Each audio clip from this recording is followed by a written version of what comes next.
Good afternoon, everyone. Welcome to the show. I'm Tanya Tatro, and I've got an awesome crew today. Look, we've got Rob Tatro, we've got my dad, Claude Tatro, and we have our newest addition to the team, Adam Haig, is here as well. So where should we start today, guys? How's everyone doing?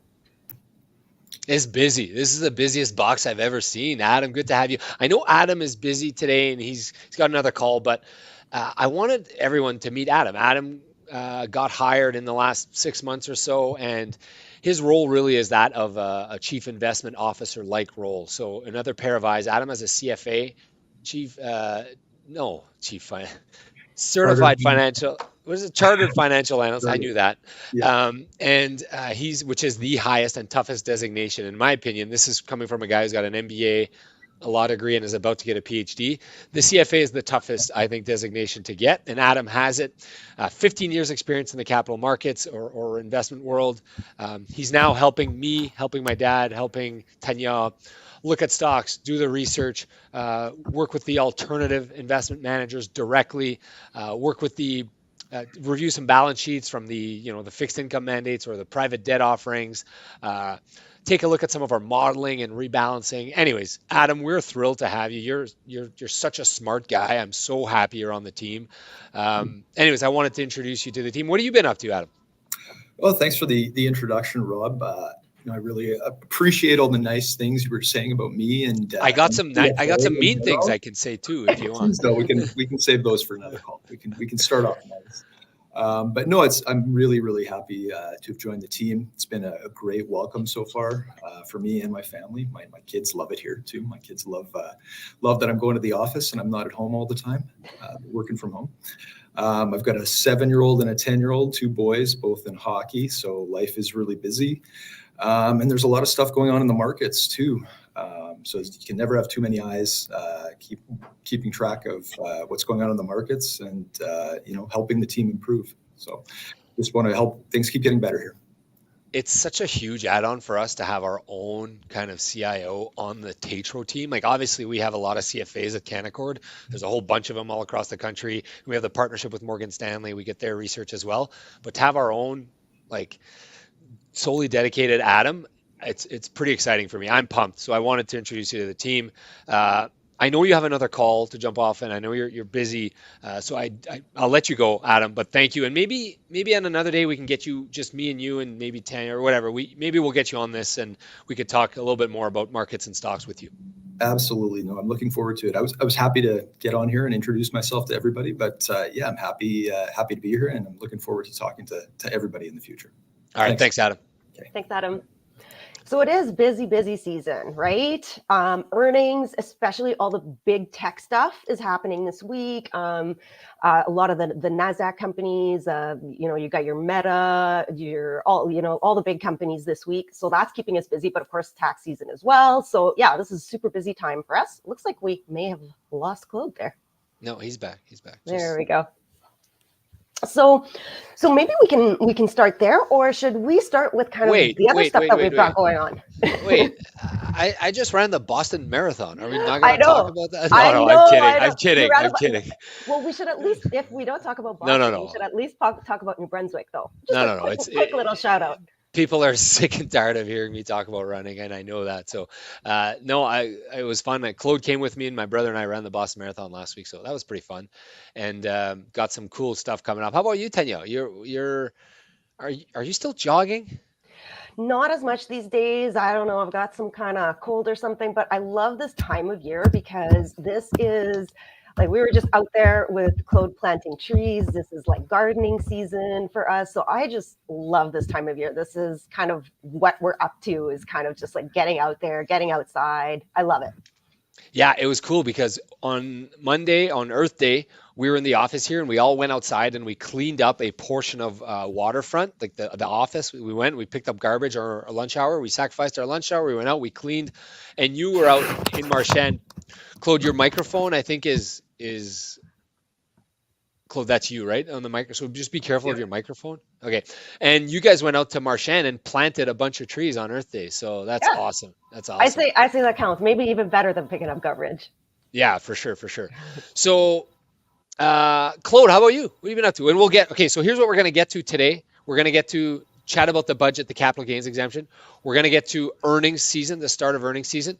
We're going to get to a little bit of the market and expectations for this year. We will talk interest rates and interest rate cuts.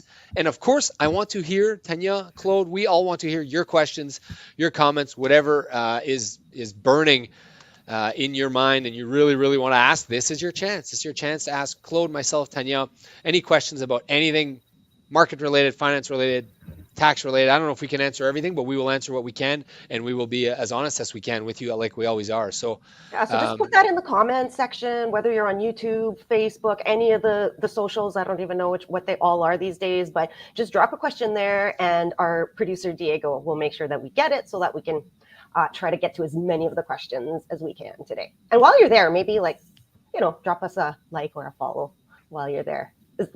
Did I do that okay? Is that how you're supposed to do it? Okay. So good, Tanya. You're so good. What about Claude? What are you up to? And I promise we'll get to investment talk right away here, but I do want to hear what Claude's been up to. Okay, he's on lag, I think. Claude, are you there? Do you hear us? I think he's frozen. Yes, I can hear you. I'm just lagging a bit.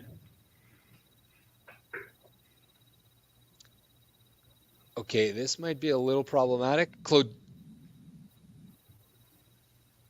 Okay, why don't we chat a little bit about the markets and we'll see how we're able to get Claude in here. You had asked me, Tanya, what was your tech? You had asked me about earnings, right? Yeah, well, that's kind of a lot of the stuff that we're hearing today. And I know that's one of the issues we wanted to talk a little bit about. So I don't know if we want to start there. What do we have today? I think today is Meta and... Well, over the next 3 days, all of the Magnificent Seven are reporting. So all of them. So the FANGMA plus Tesla, or I think Tesla reported yesterday, but the rest of them are reporting. So we've had, I don't know, about a quarter of the companies on the S&P. We're right in the middle of earnings season. Those of you that I think care, we're right in the middle of earnings season. And this is once a quarter, companies report earnings. They will publicly tell us how they did. They will report their top line. Top line is a name that we refer to as revenue, which is the top line on the income statement. And then they'll also report their bottom line, which is profit or earnings per share.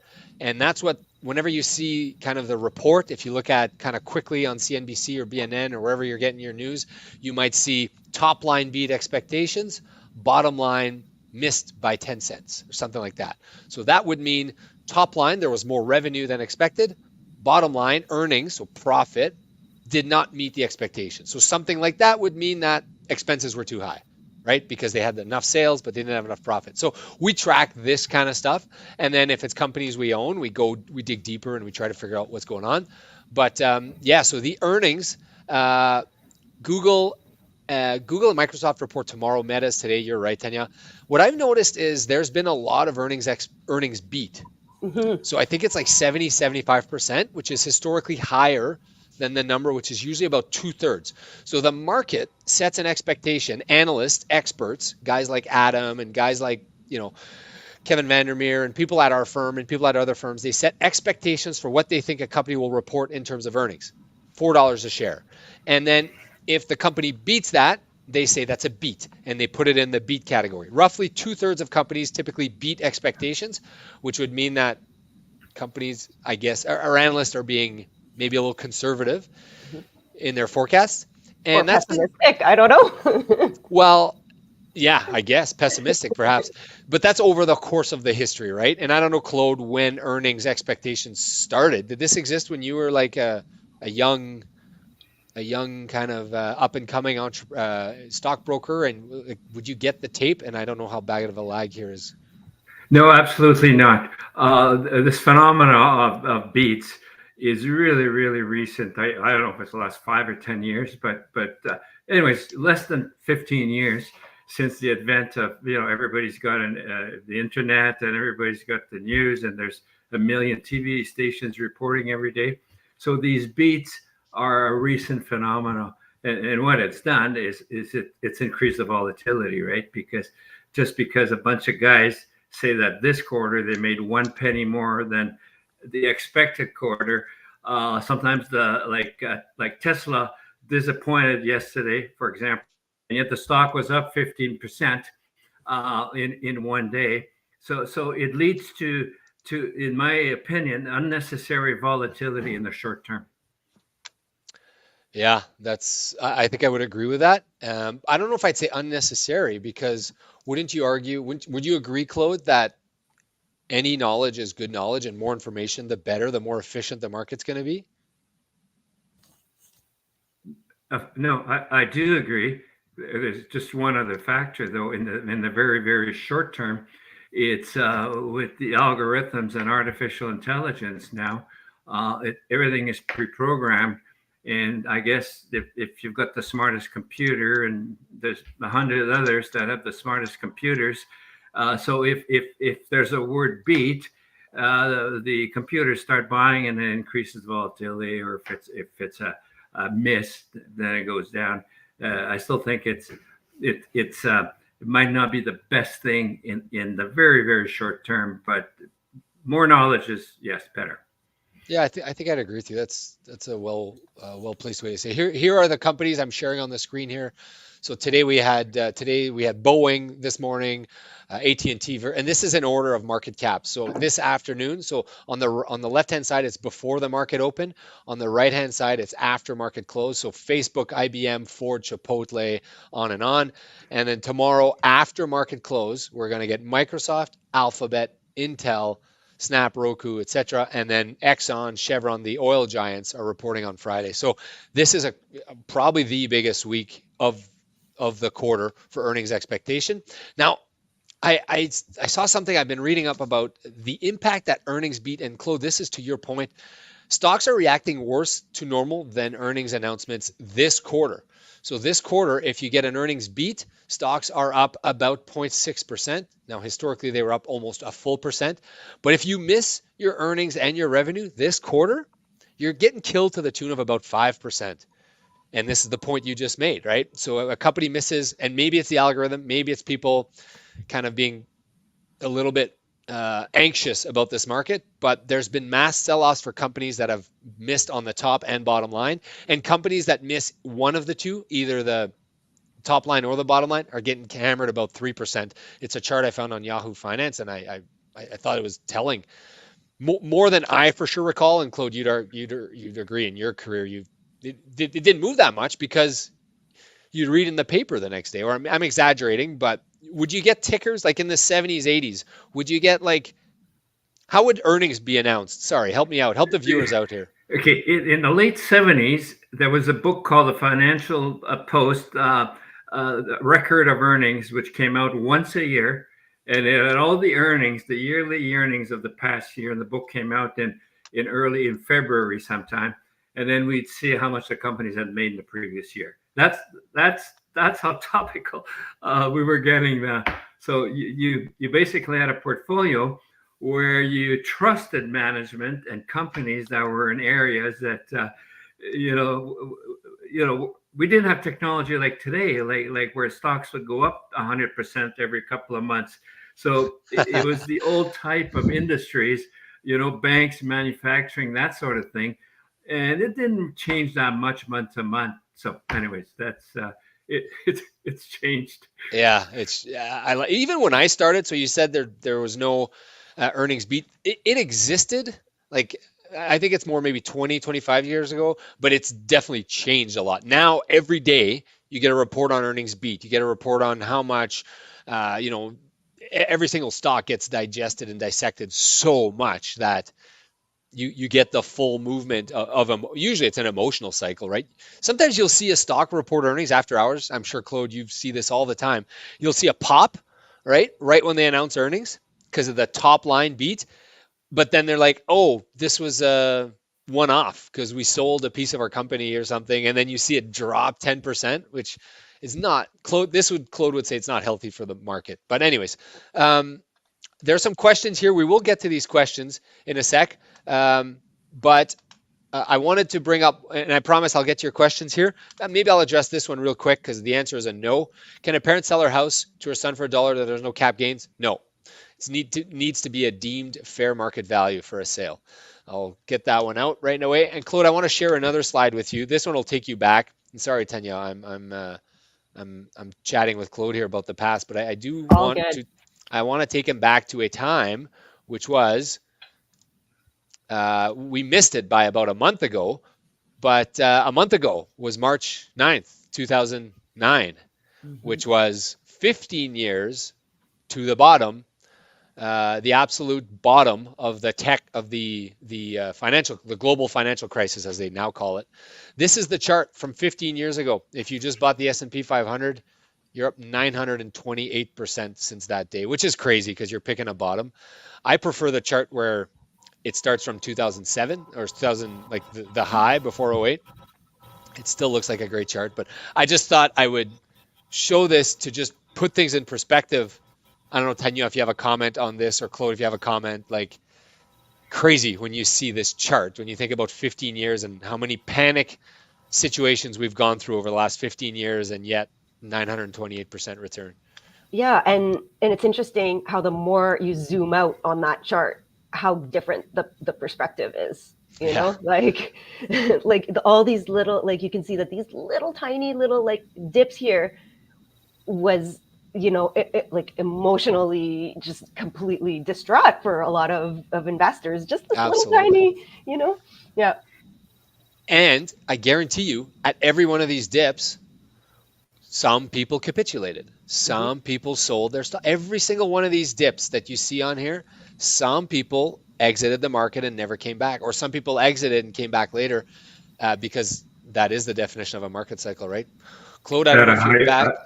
At a higher price, I don't know if you can hear me, but to that point, in my 45 years or so, every time people capitulate, and there's only one person. So if you're one of those that did, there's a lot of others that did the same thing. It's just a normal reaction. But most people never came back in the market, and then they got stuck. Instead of having that kind of a return, they got stuck with a 2 or 3% GIC for the rest of their lives. Yeah, I want to pull up another chart here. Maybe we should start with. I know there's questions here, and some of these are accounting questions, so I don't really want to start giving accounting advice here. We should not be giving accounting advice. We are not accountants. I'm not an accountant. I'm a portfolio manager, and I can chat about investments till the cow comes home. I'll answer this question quickly here. Can I switch my investments from my current investment advisor to your company without having to cash them, start over again? Absolutely. This is how transfers happen. They happen what we call in kind, and that's how business works. So absolutely, we'd love, go online and book a no obligation consultation, speakto-rob.com. We'd love to book that. And then there's a question here about a rental property. I'm not going to address this one, Coleman. I'll let you speak to your accountant about it, but largely it gets a little complicated. Next question, I want to get to this question. What sort of pullback are you guys looking for to find value? Well, this is a bit of a loaded question, because we don't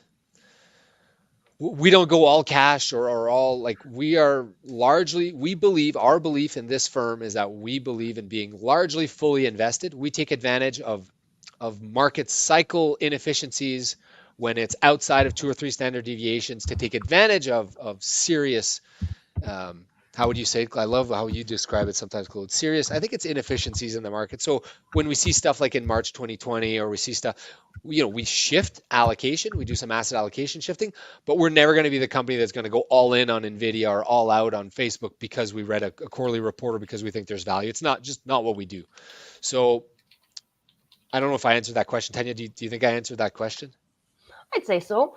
And I think that's an interesting approach. And it might, to think, okay, well, if someone's thinking, I think it's also, a misconception. I shouldn't say an interesting approach, but I feel like it's often a misconception that our jobs as portfolio managers is to somehow predict things and to try to attempt to really time things, when I really feel like I like the approach of how you mentioned before, that it's more taking advantage of opportunities, right?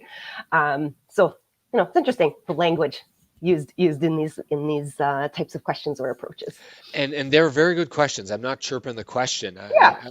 It's a common perspective and perception that all we do here is buy low and sell high and move money around from cash to investments, and that would be imprudent, right? It would actually be riskier than... Riskier.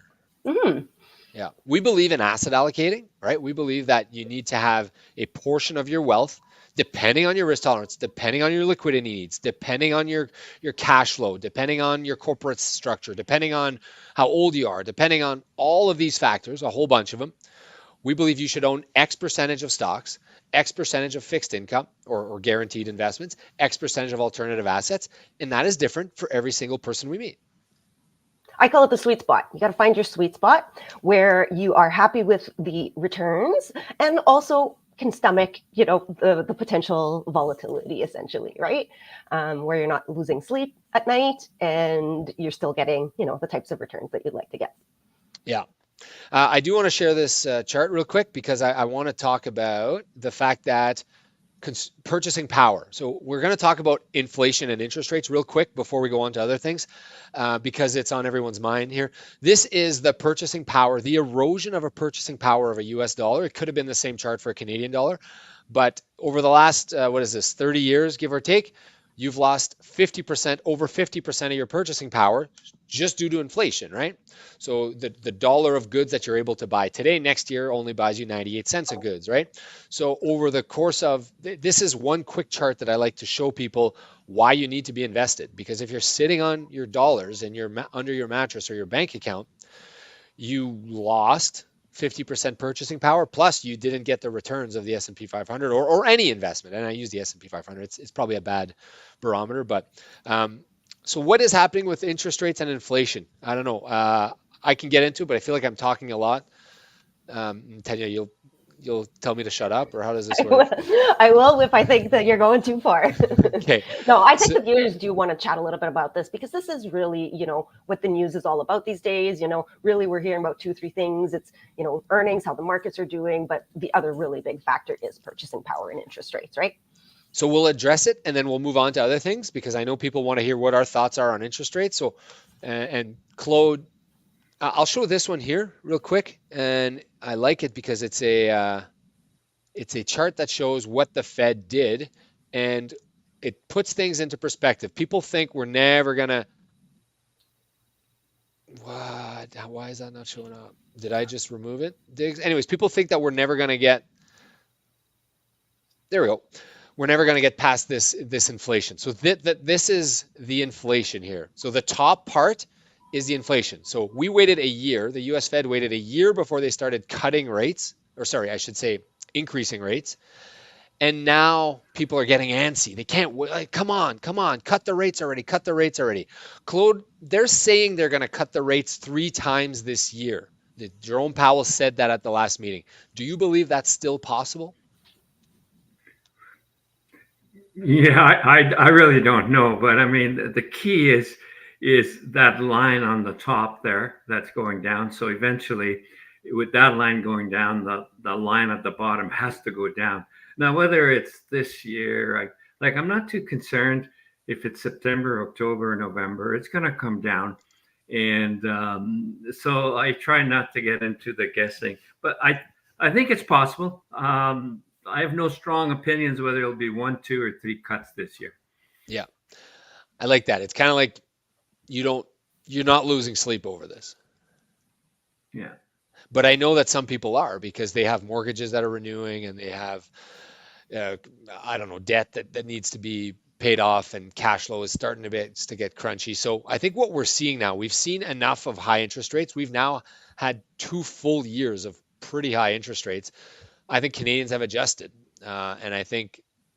Do you agree, Tanya? Do you think I'm wrong on that? I'd say that most people have adjusted. I think you're right, though, is that there's a subset, just a small subset where the timing is just unfortunate.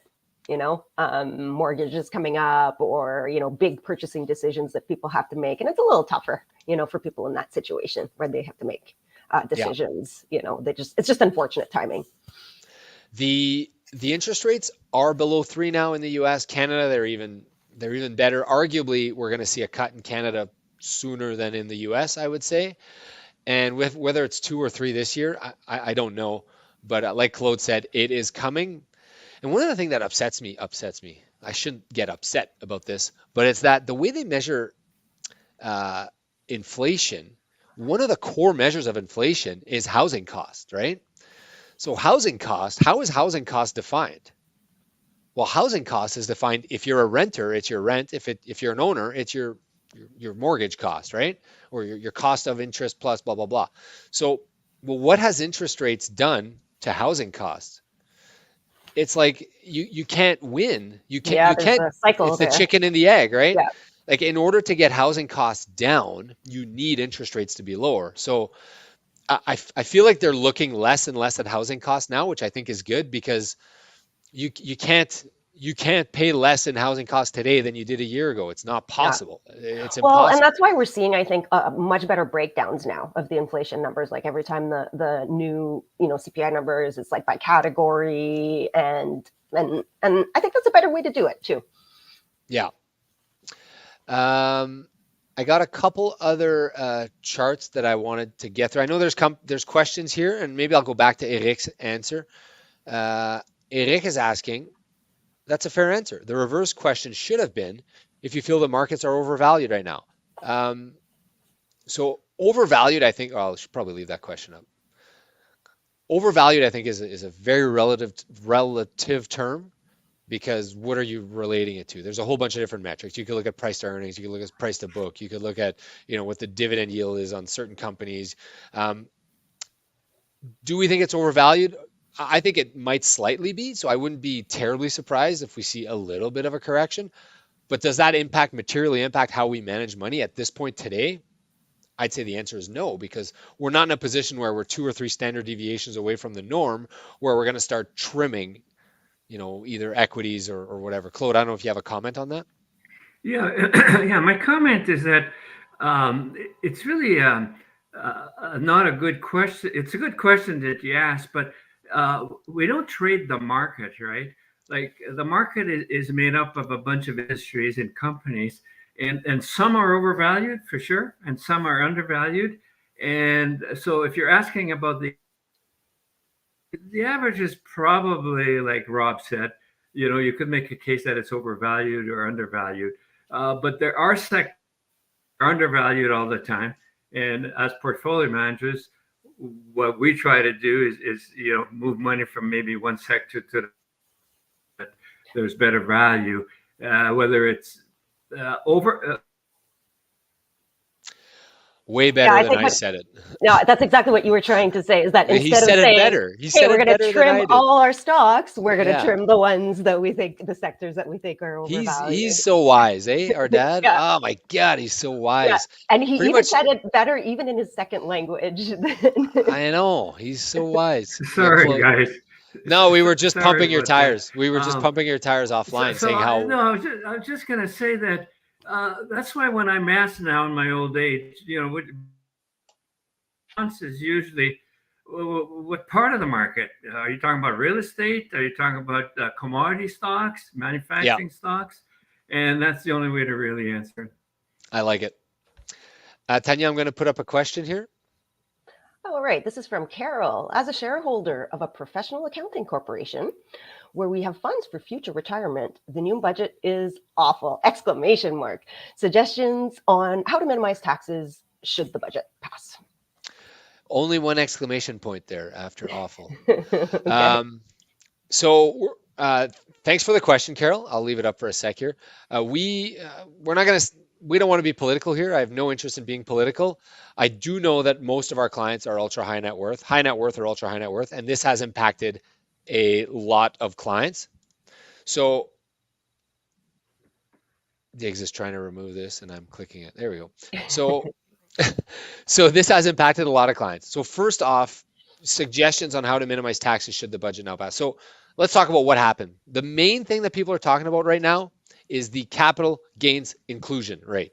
So normally it's 50%. Historically, it was more and less way back in the past, but let's say for the last 15 years or whatever, 20 years, it was 50%. So if I had a capital gain on a stock, I had to include half of that gain into my tax return. And then I would pay my marginal tax rate. So if I made almost no money that year, it would be kind of a low tax rate. But if I'm top tax bracket in Manitoba, it'd be 50.4%. The businesses have always had to pay the highest tax rate on what we call passive income. So anything that's passive income, that's not active business income. So active business income, they get a discounted tax rate. The first 450 grand's at 9.5%. And then you get it at, call it 10%, then it goes to 30. But let's just say active income. So I sell widgets.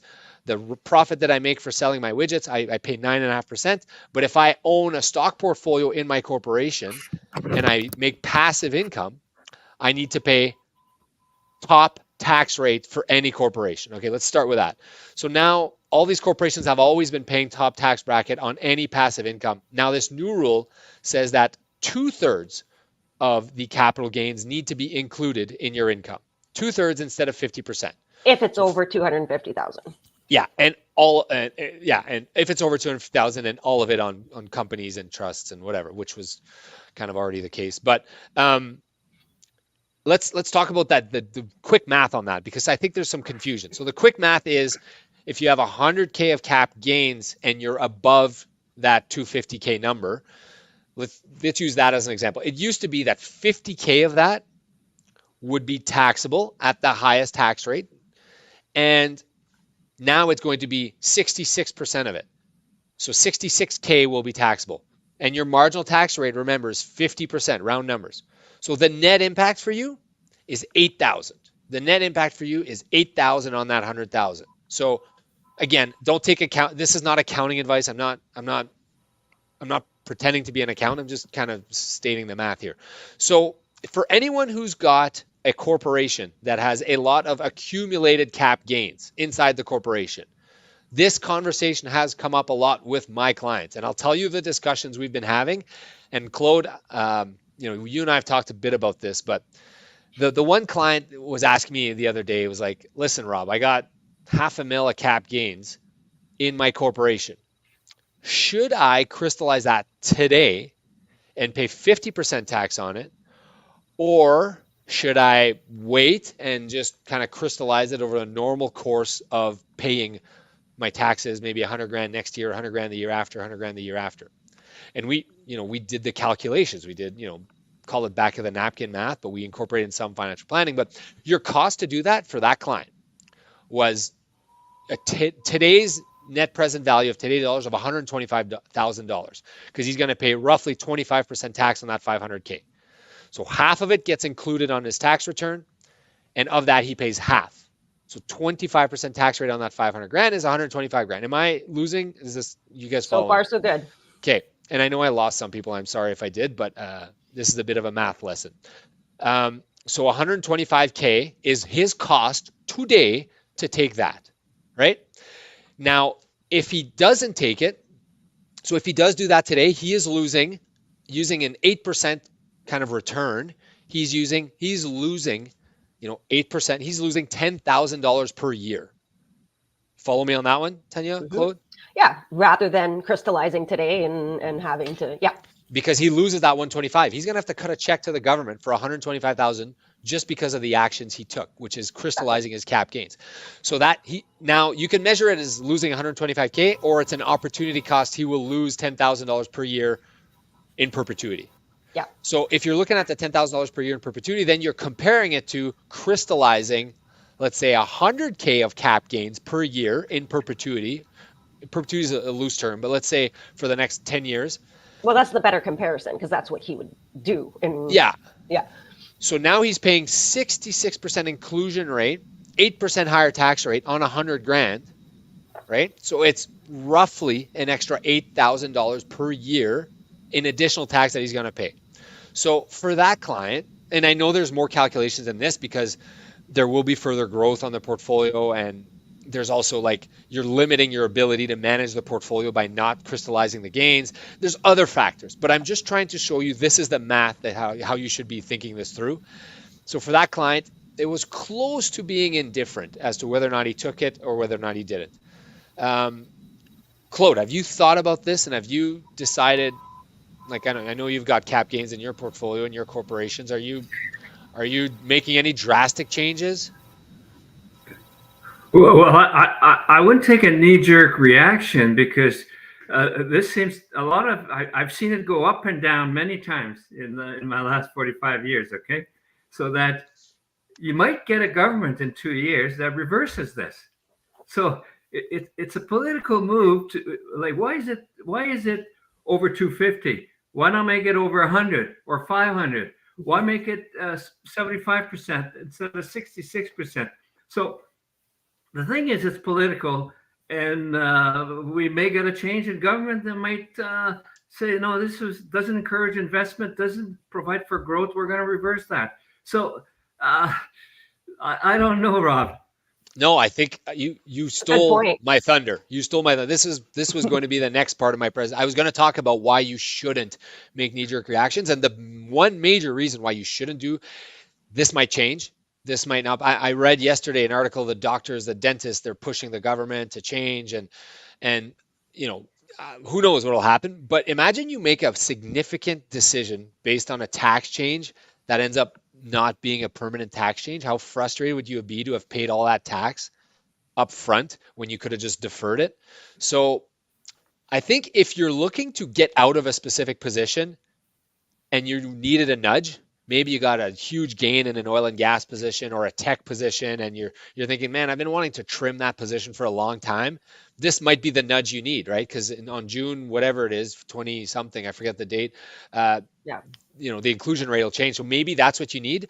But I think in normal course management of a portfolio, the investment decisions should come first. The tax decision should come second. Go ahead, Claude. Mm-hmm. Yes, I was just going to add, it's a little bit like hedging. Like we don't know. I don't know for sure what's going to happen. Maybe the next government will put it at 100%, and you should have done it right away. So we just don't know. So when there's a lot of uncertainty, the prudent thing to do is to hedge. And hedging is, if you got 500,000, like you just said, maybe it's to do 50,000 a year or 75,000 a year, a little bit. So you're hedged. So you're happy if ever they reduce the tax, you're happy you didn't do it all. If they increase it, you're happy that you did some. So you're happy regardless. That's what you should do. A lot of this is managing emotions. That's such a great point. I mean, that was actually the first question that I asked anyone who's asked me about this is, well, were you planning on selling this year? Because that really is the first question. Like, do you want to crystallize these gains? Were you already planning on crystallizing these gains within the next 6 months or within the next year or whatever it is? And that can help make a decision, because oftentimes, when, like you say, when we have no idea what's going to happen in the future, well, sometimes we just got to go back to our own personal lifestyle, like what we need to do for our own lifestyle decisions, instead of trying to bring in all these things that we can't control into the decision. Yeah. I think there's a lot of, I think I'm probably going to do a value video on this, because it has come up quite a bit, and I don't want people making rash decisions for the wrong reason. There are definitely some people that should sell and crystallize, but I think anytime you make rash decisions for the wrong reasons, I think and someone asked me, like, Rob, are we going to see a whole whack of selling here? Is the market going to crash because of this? Like, are people going to sell all their oil and gas gains or their tech gains or I don't know, some other sectors that have rallied a ton? Yeah, real estate. Would this actually do anything to real estate if every, So, and I think the answer to that is there may be some selling, but I don't think this should move the market. You'd agree, right, Claude? Lag. I think he'll say yes. What do you think he'll say? You think he'll say yes? If he even hears the question. I don't know. Is he this far behind? Is he 15 seconds behind? Maybe he lost the one question, maybe. Okay. Anyways, so I didn't hear the question, so I must be behind. I just said I don't think this will move the market. No, it won't. It won't. Okay. Awesome. So I do want to get into a couple other things here, and thanks for the questions. Eric, I'm just going to show your question quick. What happens if your trust rolls over in 5 years? Again, I'm just going to step back and not provide you with accounting advice here. Advice is largely the same, right? Because your trust will roll over in 5 years. What will happen in the next 5 years? Who knows? Do you want to hedge? Do you want to do some of it? But you should definitely talk to your accountant about what some of your options are with respect to kind of doing a cap gain strip and then rolling it over to your next trust, if you're going to do a next trust, or if you're just going to crystallize those gains. So I'm going to kind of not answer that question. I answer it as best I can without compliance giving me a hard time. And then I want to get into a couple questions. I had a question from a client, asked me about two other things. Stock buybacks. Client asked me about stock buybacks. So I'm going to share my screen here. And I don't know if you've noticed this, Claude. Do you think buybacks are higher or lower than average? Or Tanya? I feel like we've been hearing about it more. Yeah, so US stocks have grown a lot over the last year, and I think the forecasts are now this relative to the market is actually not that much, right? When you factor in that the market, this is probably a comparable chart to what the market has done, right? If you look at the last 15 years. Now, there's negative press about buyback. Maybe Claude, or you want to talk a bit about buybacks, how they started, why they exist, and what your view on them is? Or you don't have to if you don't want. I can do that. I don't know if you're lagging here. So buybacks started because companies had extra cash flow, right? They kind of have three options with additional cash flow. They could pay a dividend, they could buy their shares back, or they spend on capital expenditure, right? So if you're spending on CapEx, that's like you're spending a portion of it to grow. If you're paying out in dividends, you're giving the shareholders their cash back.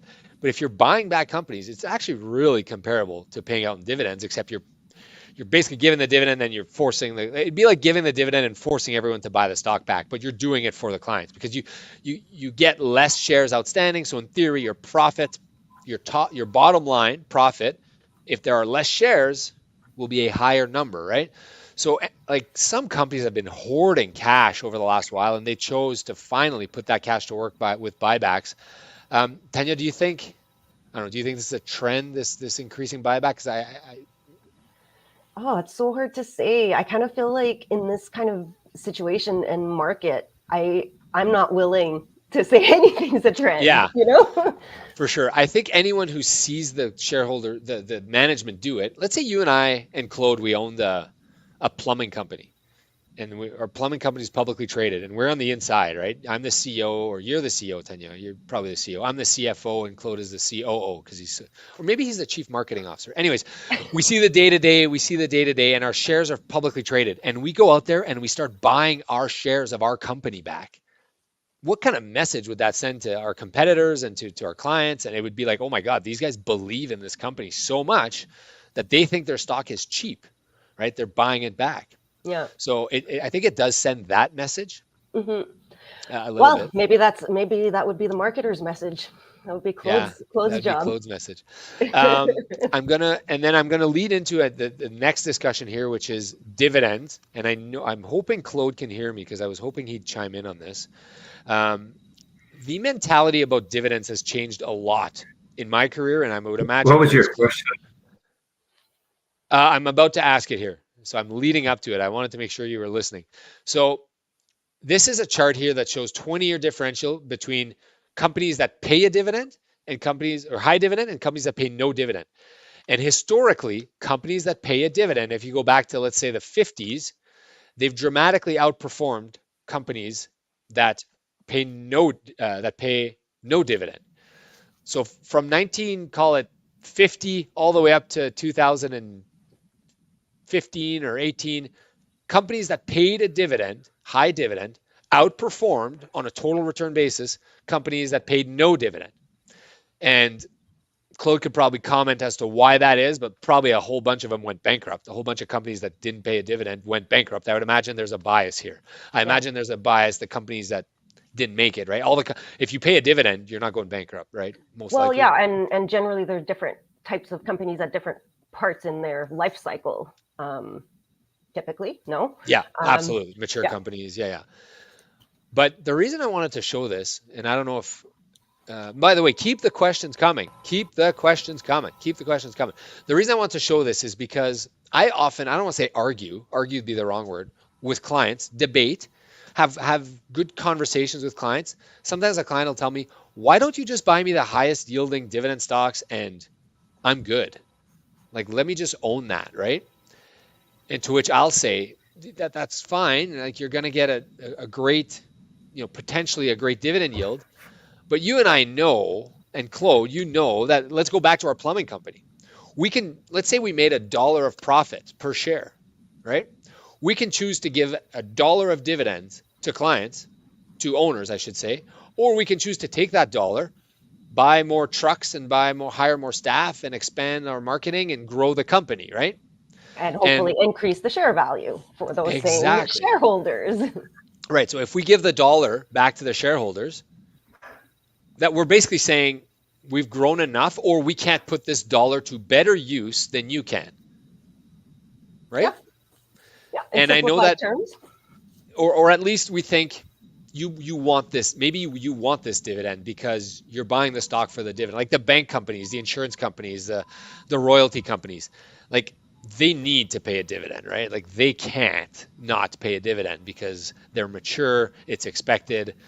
I think there'd be an outrage if all of a sudden a Canadian dividend bank cut their dividend. So Claude, I was hoping to get your take. I don't know how much of that you've heard on the history of dividend payers outperforming non-dividend payers. And if you think the trend that we've seen over the last decade where non-dividend payers are outperforming is going to continue. That's a pretty loaded question. That's what we do. Yeah. I don't know. I'm conflicted, I guess, because of my age. I guess when you're young, you're with the non-dividend paying stocks because of your plumbing company is that you want the growth, but growths carry risk, right? Because whereas if you're getting the dividend, it's in your pocket. I agree. You're going to make less over the long term because they're giving you back some of your money. So it's eliminating some of the risk. So it depends where you are in your life cycle.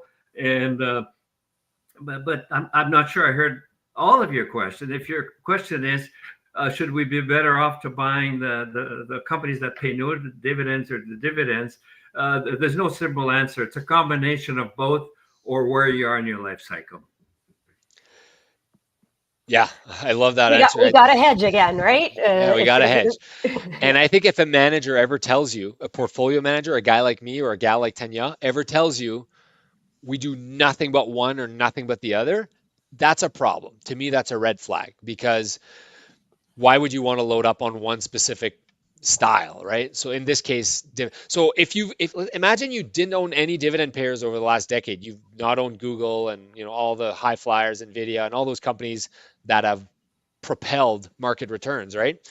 But imagine over, in the tech wreck, or if you own nothing but those companies, you would have got killed, right? You would have got killed. So our view on this is we like to own some of both.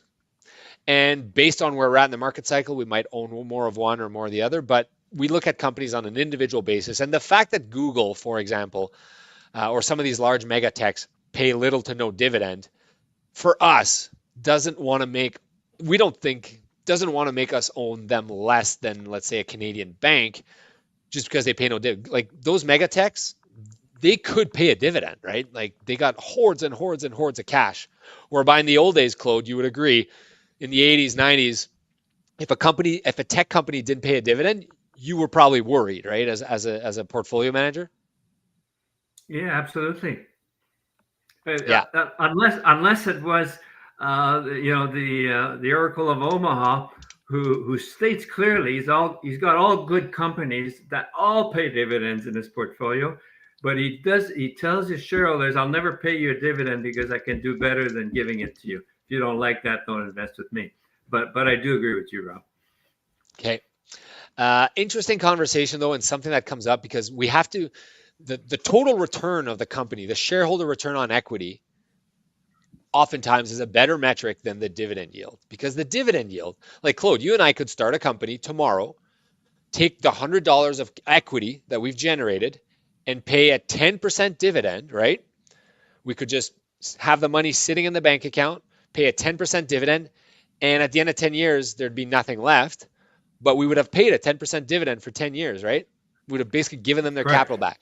I'm not saying that's what they're doing, but I'm saying there's a line there somewhere in between, right? So if a company like a REIT or a bank or whatever pays 80% of their cash flow out as a dividend, right? The dividend yield,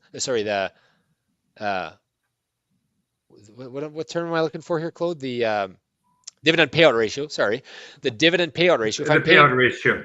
Yeah, if I'm paying the percentage of the earnings they pay out. Perfect amount of lag. If I'm paying 70 to 80% of our earnings, of our profit as dividend, that's great, but we know that's what I'm going to get. That's pretty much it, right? Because you can't expect growth if you're paying most of the capital out as because how are they getting the growth? If you're not spending, if there's no CapEx, there's not going to be growth, right? Unless there's like same store growth or like the trend or something that takes off. So I think you need to have both. And Claude, sorry, you're trying to get a word in, so I'll shut up here. And Tanya, you're probably trying to get a word in too. No, I completely agree. And I think it always ends up being kind of like coming back to that same thing, and that is that you really got to think about just managing risk. It's such a big part of our job, right? And that's a good way to kind of contextualize these kinds of questions, I think. Yeah, for sure. But Rob, I just want to add one comment on that. Is one thing that early people never mention is that one of the advantages of paying, whether you're Google or Berkshire or any of these companies that are very, very successful that don't pay, is that if you pay some sort of dividend, it imposes a discipline on management to at least, they're going to grow, but they got to have a little bit to give to their shareholders. So it forces them to have some sort of discipline a little bit. That is a huge point. And I remember as a, you used to tell me this when I was a kid. I remember as a kid and you go, well, that company pays a dividend. That means there has to be money in the account at the end of the month or at the end of the quarter for them to be able to make their payments. It's like paying your bills, right? That's a bill for them. Their dividend is a bill. They have to have cash flow. So it's like the company's credit rating. Yeah, they need to make sure they pay that. So you automatically have a level of fiscal prudence that doesn't exist in tech companies that can just go to the market and get more cash, right? You have some of these companies, they just grow and grow and grow and grow and are never worried about being profitable because they know if I can just grow the revenue, I can always get more capital, and then you never end up owning a profitable company. Yeah. That's a great point, Claude. I guarantee you value per minute spoken on this podcast episode, Claude is killing me. He's killing me. Everything he says is way better than what I'm saying.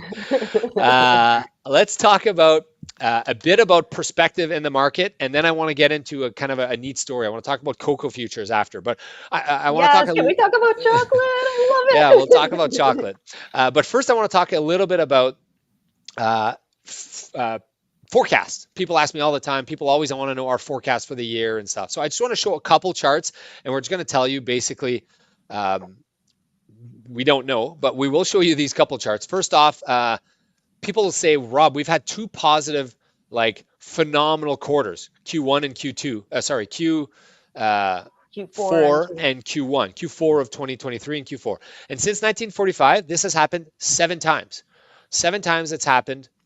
And the market is positive on average 3, 6, 12 months after.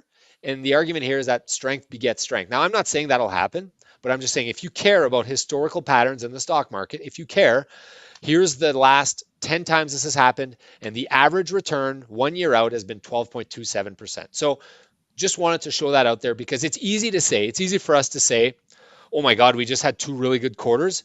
Let's just sell everything and go to cash.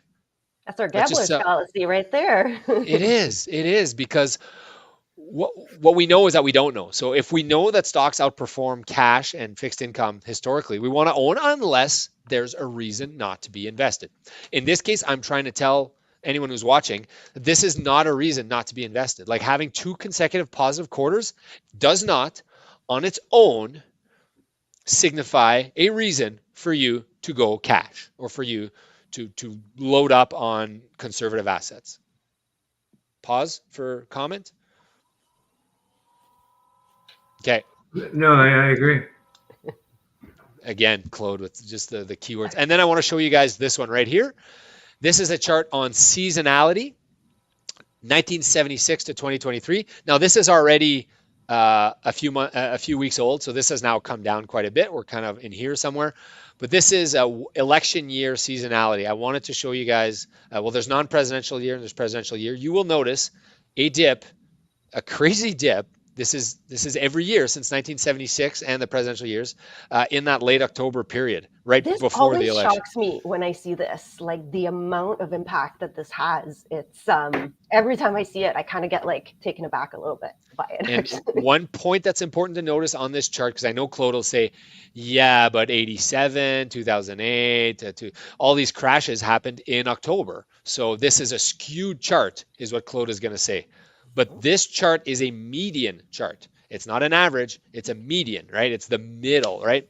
So middle of all those days. So whether or not we believe in I think it's like seasonal cycles, it's whatever you want to say. When October hits, what's your line, Claude? You got a whole bunch of them, but one of them is buy when it snows. Buy when it snows, because this is after this correction here. Sell when it goes. But this happens, and we're always prepared for it. And if there's something that happens, we're ready for it. But this year has been off to a good start. But just to note with this seasonality that presidential years are usually quite good for the market. So this would not be a reason to get out of the market just because the market's up a bit. Comment here from Jean Maquin. Oh, what a great comment, Mox. And I will remove this. Great. Nice. Thanks for the YouTube. And then we have a question here. And then from Christy, would this be a good time to stock up on stocks? Buy on a deal when this happens in the market?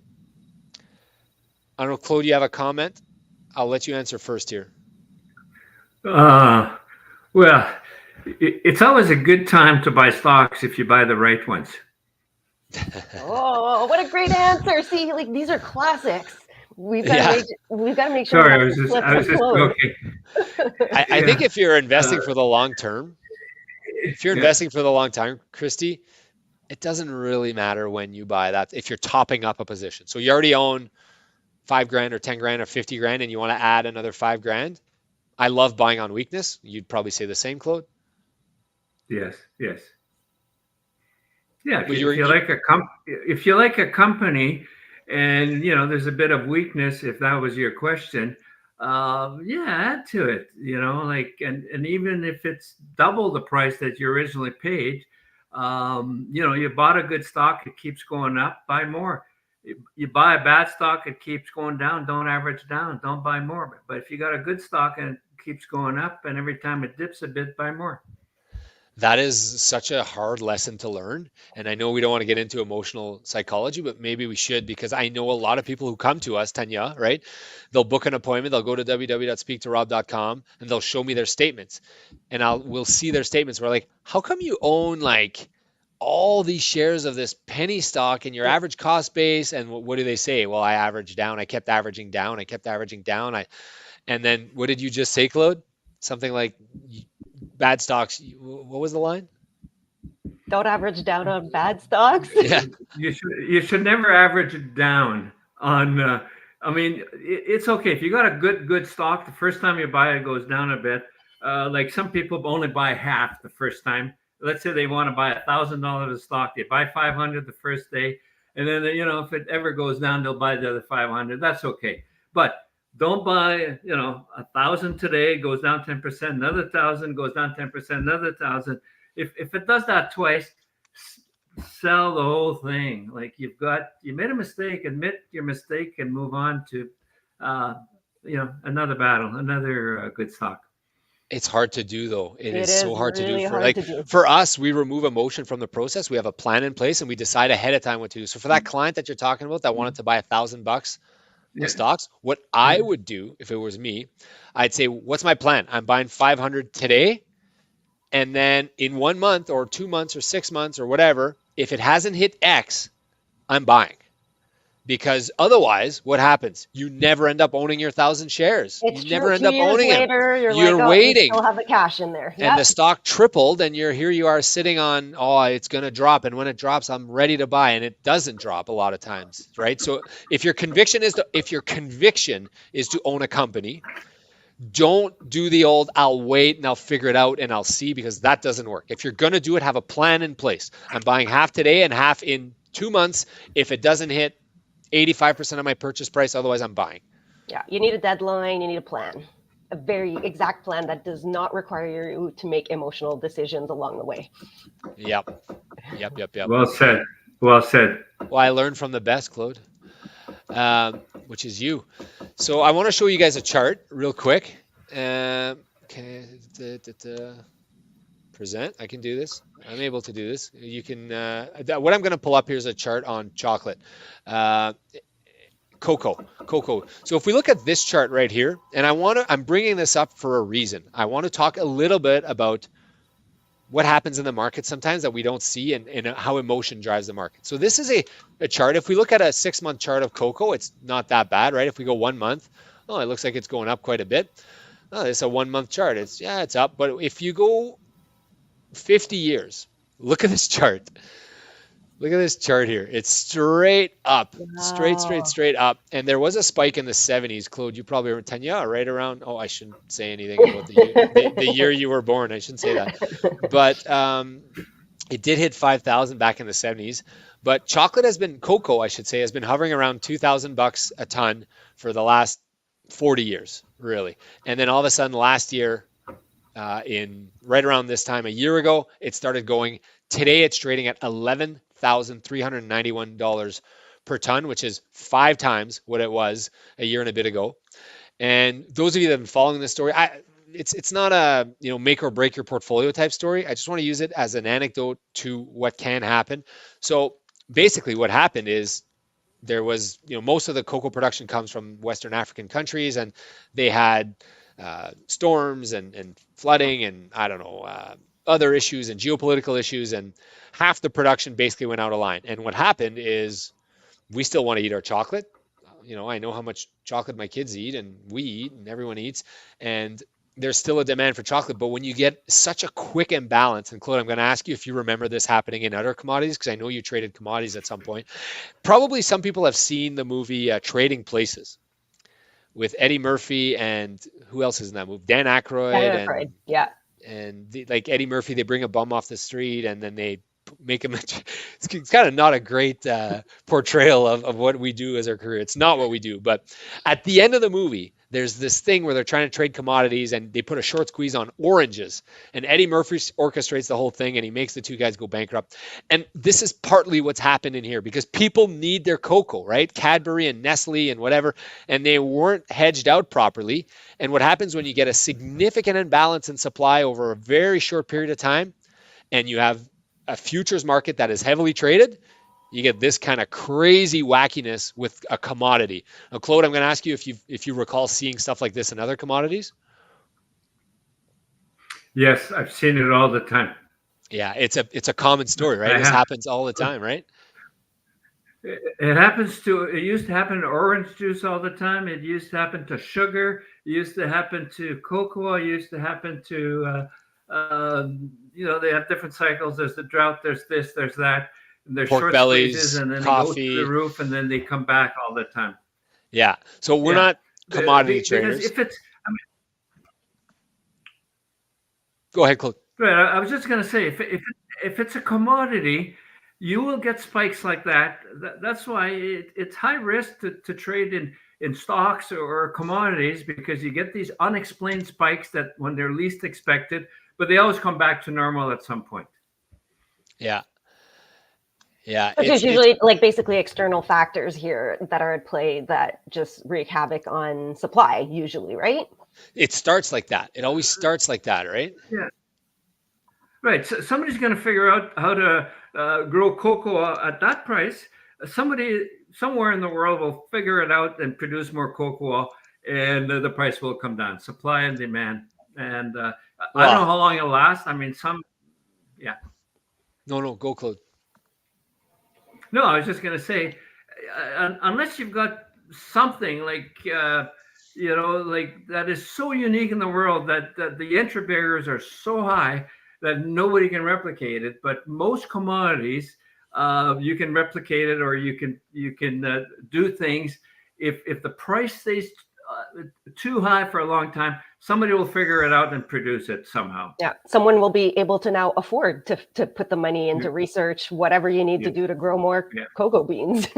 Or just convert from growing oranges or coffee or whatever to growing cocoa, because if it's 5 times more profitable than it was a year ago. Yeah. I'll even say that if cocoa stays at this price, there'll be farms in Antarctica. That's how bad we need our chocolate. We need our chocolate. We definitely need our chocolate. Speaking of Antarctica, I'm going to Antarctica in January. I'm running a marathon there. I'm pretty You're excited. doing that? Oh, Yeah. that kept like popping up on my social media feeds, and I kept saying, Rob should do this. Rob should do this. Yeah, I That's signed awesome. up. 7 marathons, 7 days, 7 continents. So, but anyways, back to these commodities. So one thing that I thought of, and I think I sent you the link a while back, Claude. You and I did a live. We did a live, Claude and I, from my basement. We did a live during COVID, during the short squeeze of GameStop. And that story's gone away. It's done and people don't talk about it anymore. But that day, that week, that month, that quarter, it was like cocoa beans times a million, right? And if anyone wants to understand kind of how these things are impacted and the impact of a short squeeze, go check out that live that Claude and I did on short squeeze. Maybe producer Dig can put the ticker at the bottom here, or at least the link, or I don't know how this works, but maybe it was. I think to this day, I watched it recently. Claude, you talked about this short. You talked about what would happen. You talked about it was such a great lesson on supply and demand imbalances, short-term supply and demand imbalances, and what happens when you get, I guess, when you get euphoric or panic in the markets. And I'm not sure, like a lot of this, Claude, yes, there was a shortage in West Africa and there's no beans to go around. But this reminds me more, now that I mentioned it, reminds me a little bit more of that oil play in April 2021, a little bit, right? When oil was essentially like oil went to negative. Yeah, oil went to negative. Not because nobody wanted a barrel of oil. Oil went to negative. I think I'm lying. Yeah, oil went negative, not because nobody wanted. So people were paying someone else $20 to take delivery of a barrel of oil. That happened. That happened in my career 2 years ago. I remember I had it on BNN here and I was like, what is happening? How is this possible? And I took a photo of my TV because I was like, I will never see this again in my life. I remember I took a photo of my TV and Claude and I were talking about it. People were paying $20 to take a barrel, but it wasn't because nobody wanted a barrel of oil that day. It's because the delivery, there was a triple witching of all these delivery contracts and it all happened at the same time. And people were stuck holding the bag. And like, someone's got to take this oil contract. That was the opposite of a short squeeze. Exactly. It was the opposite. And that was a long squeeze. Yeah. And that was that was the opposite of what we're seeing right now, potentially. But what I'm saying is the commodity market, this couldn't happen. Well, I said it couldn't happen in the stock market. It happened in GameStop, but largely it doesn't happen. But in the commodity market, it's the Wild West out there, and anything can happen there, right? Well, that's the thing with commodities is there's no there's no like management there that's trying to make money. The only way to make money out of this is selling it at a higher price than you buy it. So it's not like there's like someone on a board somewhere, a C-suite somewhere, figuring out how we're going to make money off of cocoa, right? Like there's no one who has the investors, the shareholder. There's no one who has to answer to the shareholders of commodities. Yeah, that's a good point. Hey, I want to take a sec to shout out on X, formerly known Twitter. Thank you for a while. I think a lot of people right now are watching on Twitter, and we're thankful for your support, for your following. Put your questions, tweet about us. What do you want to hear from us? I will show another question here. Claude, we get this question. Tanya, we get this question all the time. All the time. People ask us about gold and silver, and I had the question on the weekend. Somebody told me they had all these ounces of gold and silver literally under their mattress, and they told me, what do you think is that as an investment decision, Rob? I've been getting this a lot too, and I think it's perfect segue talking about commodities, actually. Yeah. So our belief, and Claude's in and out, so I normally I'd let him answer this, or I'd let you answer this, Tanya. But our belief, or you go ahead and answer it, Tanya. No, you go ahead. Our belief is that we don't want to own commodities specifically, largely because my dad has been pounding on the table my whole life since I was a kid that says I'll own a gold bar when it pays me a dividend.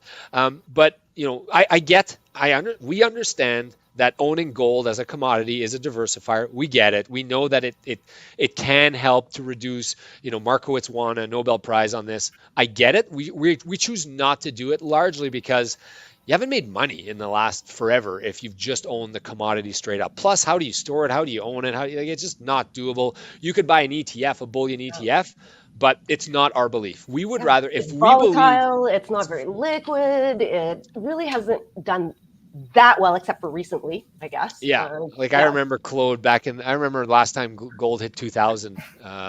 It was like, oh, this time it's going to 10,000. Well, those poor suckers who all bought at the high at 2,000, only now are they at break even. So anyways, all this to say that if we believe in the commodity itself, in the thought process of Warren Buffett, we would rather own a company that is making a profit based on the commodity than own the commodity itself. Again, at least that company also has like a board that has to answer to the shareholders, whereas the gold, we're just kind of like taking a chance, that crossing our fingers that someone's going to pay more for it down the road, right?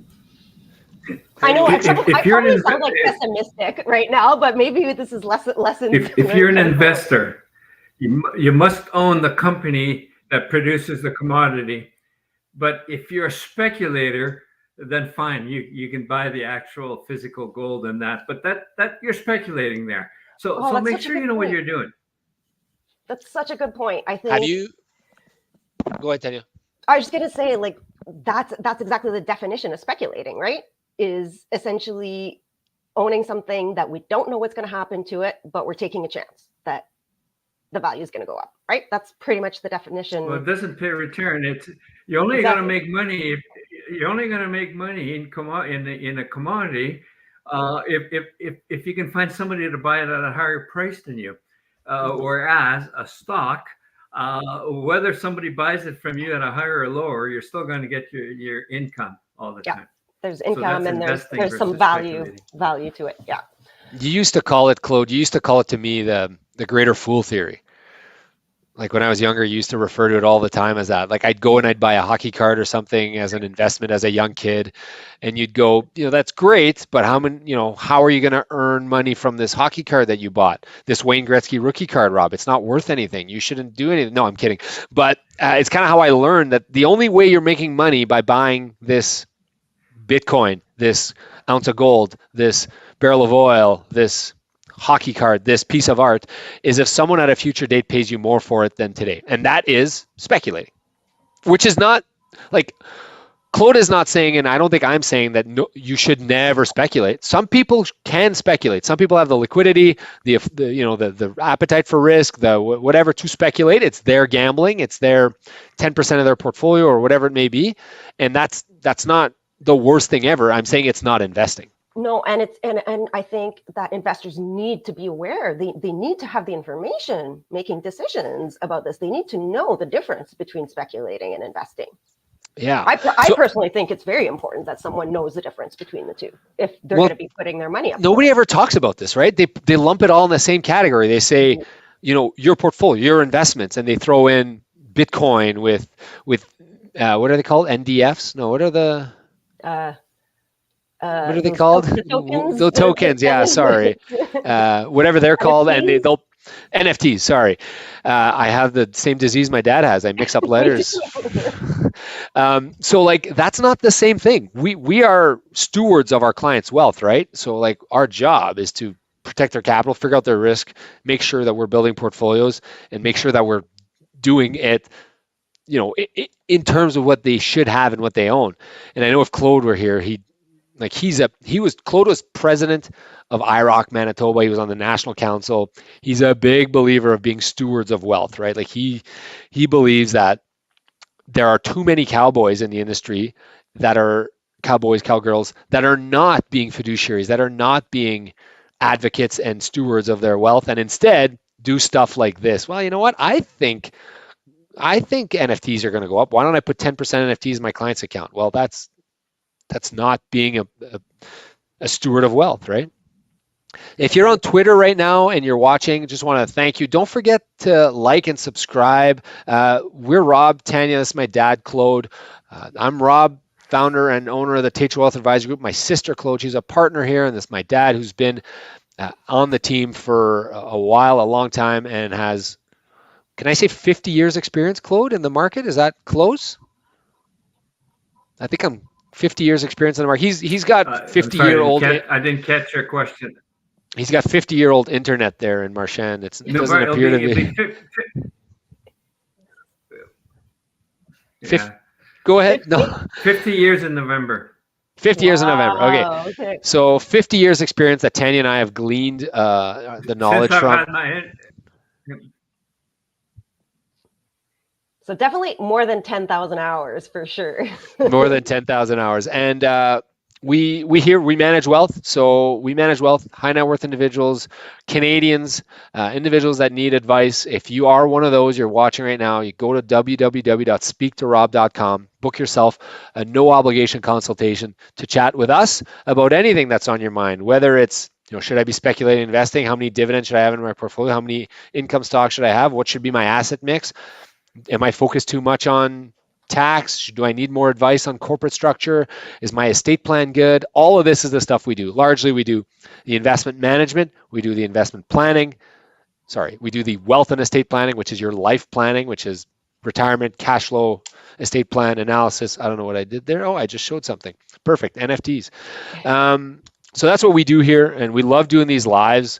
This is my dad, and this is my sister. So as much as we argue on the weekend when we go for dinner in Marchand about the stock market or whatever, we redo it here just for you guys. There's a couple questions here. By the way, keep your questions coming. If you're on if you're on X or Facebook or YouTube, keep your questions coming. Producer Diego, how are we for time? Should I keep going here? There's a couple more questions that I do have from clients. I wanted to touch on question that I have here about income versus growth stock. So we touched a bit about this earlier. This is a question from Craig. Craig, thanks for your question. This is on YouTube. Craig's asking about income stocks and growth stocks in an election year. I guess the first question would be, would you adjust your portfolio, more growth, more income based on the election year? I would say no, because what we do, we're kind of agnostic to what year it is. What we do is we look at cycles, we look at individual companies, and if a company looks more attractive, it's a growth or it's a value stock, we're kind of indifferent. We want to add good companies at good prices, and we want to add good companies that are going to, so that sounds like a value line, but we also want to, it sucks that Claude's internet is not great, but that's okay, because I know he would chime in here a lot if he could. We want to own good companies. We want to own some value and some growth. So I can guarantee you, any one of our clients who are watching right now, they're watching, they know that they own, or maybe they don't know, but they own some growth stocks. They own some of the tech names. Some of them have done really well, but they also own some dividend names. And there will be a time when the dividends outperform the growth names, and they will participate in that. And we don't go all, just like we don't go all cash, all investments, we don't go all growth, all value, and we think that would be imprudent, and that's how we continue to manage. So that's probably, I don't know if that's the answer that you wanted to hear, but I mean, it's definitely what we do.